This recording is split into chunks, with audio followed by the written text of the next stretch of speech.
നമസ്കാരം. കൊല്ലം ജില്ലയിലെ അതിപ്രശസ്തമായ സ്കൂളിലെ വിദ്യാർത്ഥി ജീവനൊടുക്കാൻ ശ്രമിച്ചതുമായി ബന്ധപ്പെട്ട് പുറത്തുവരുന്ന മാനസിക പീഡനത്തിന്റെ ക്രൂരതകളാണ്. വിദ്യാർത്ഥിയെ സ്കൂൾ അധികൃതർ മാനസികമായി പീഡിപ്പിച്ചുവെന്നാണ് ആരോപണം. സ്കൂളിൽ വിദ്യാർത്ഥികൾ തമ്മിലുണ്ടായ ചെറിയ തർക്കമാണ് എല്ലാ പ്രശ്നങ്ങൾക്കും കാരണമായത്. തർക്കം പരിഹരിക്കുന്നതിന് പകരം സ്കൂളിലെ മാനേജ്മെന്റ്, അധ്യാപകർ എല്ലാവരും കൂടി ചേർന്ന് കുട്ടിയെ മാനസികമായി പീഡിപ്പിക്കുകയായിരുന്നു.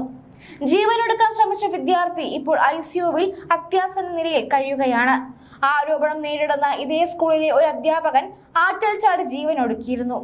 അധ്യാപകൻ ഇത്തിക്കര ആറ്റിൽ ചാടി കാണാതാവുകയും പിന്നീട് മൃതദേഹം കണ്ടെത്തുകയുമായിരുന്നു. ഇതിന് പിന്നിലും സ്കൂൾ മാനേജ്മെന്റിന് പങ്കുണ്ടെന്നാണ് ആരോപണം.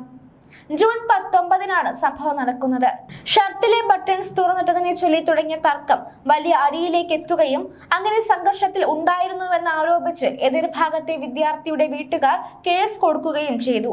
പിറ്റേ ദിവസം ജീവനൊടുക്കാൻ ശ്രമിച്ച വിദ്യാർത്ഥി സ്കൂളിൽ പോയപ്പോൾ ഞാൻ അങ്ങനെ ചെയ്തിട്ടില്ലെന്ന് വിശദീകരിച്ചു. ഞാനിതിൽ ഒന്നുമില്ല എന്ന് പറഞ്ഞു.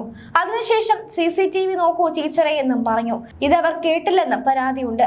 ശേഷം സ്കൂൾ അധികൃതർ നീ ഇത് ഏറ്റെടുത്തില്ലെങ്കിൽ നിന്റെ തലയിൽ ഇത് കെട്ടിവെക്കുമെന്നും പറഞ്ഞു. ഇതാണ് കുട്ടിയെ മാനസികമായി തളർത്തിയത്. സംഭവത്തിന് പിന്നാലെ കുട്ടിക്ക് സസ്പെൻഷൻ കൊടുക്കുകയും ചെയ്തു. മാതാപിതാക്കൾ ആവശ്യപ്പെട്ടത് TC ആയിരുന്നു. എന്നാൽ അതും നൽകിയില്ല. കുട്ടികൾ തമ്മിലുള്ള പ്രശ്നമാണ് ഗുരുതരമാക്കിയിരുന്നത്. ശേഷം കുട്ടിയെ നോട്ടപ്പുള്ളിയാക്കി സ്കൂൾ പ്രിൻസിപ്പൽ വിദ്യാർത്ഥിക്കെതിരെ കേസ് കൊടുത്തുവെന്നും ആരോപണമുണ്ട്.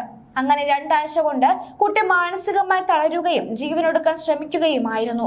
പ്രശ്നം പരിഹരിക്കാനുള്ളവരാണ് ഇത്തരം ഒരു നീചമായ പ്രവൃത്തി കാണിച്ചിരിക്കുന്നതെന്നും കുടുംബം പറയുന്നു. അങ്ങനെ പോലീസ് സ്റ്റേഷനിൽ നിന്നും വിളിച്ചതിനു ശേഷം മകൻ നേരെ ഉറങ്ങുന്നില്ലെന്നും ആഹാരം കഴിക്കുന്നില്ലെന്നും ഏറെ നേരം ഒറ്റയ്ക്ക് ഇരിക്കുകയും എപ്പോഴും ദേഷ്യപ്പെടുകയും ചെയ്യുന്നുവെന്നും കുട്ടിയുടെ അമ്മ പറഞ്ഞു. വിദ്യാർത്ഥിയെ കൗൺസിലിങ്ങിനെ കൊണ്ടുപോയിരുന്നു.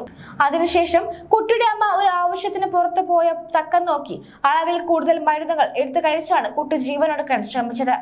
സംഭവത്തെക്കുറിച്ച് സഹപാഠികൾ പറയുന്നത് ഇങ്ങനെയാണ്. വിദ്യാർത്ഥി ആരെയും ഉപദ്രവിച്ചിട്ടില്ലെന്നും പക്ഷെ സ്കൂളിൽ നടന്ന എന്തോ ചെറിയ തർക്കം അതിനെ വളച്ചൊടിച്ച് വിദ്യാർത്ഥിയുടെ തലയിലാക്കി. അന്ന് മുതൽ കുട്ടി വിഷാദത്തിലേക്ക് പോവുകയും ചെയ്തു. സസ്പെൻഡ് ചെയ്യുന്ന സാഹചര്യവും ഉണ്ടായി. TC കൊടുക്കാതെ ഇരിക്കുകയും പ്രിൻസിപ്പൽ പോയി പോലീസിൽ പരാതി കൊടുക്കുകയും ചെയ്തു. ഇതോടെ വിദ്യാർത്ഥി മാനസികമായി തളരുകയും ചെയ്തു എന്നാണ് സഹപാഠികൾ പറയുന്നത്.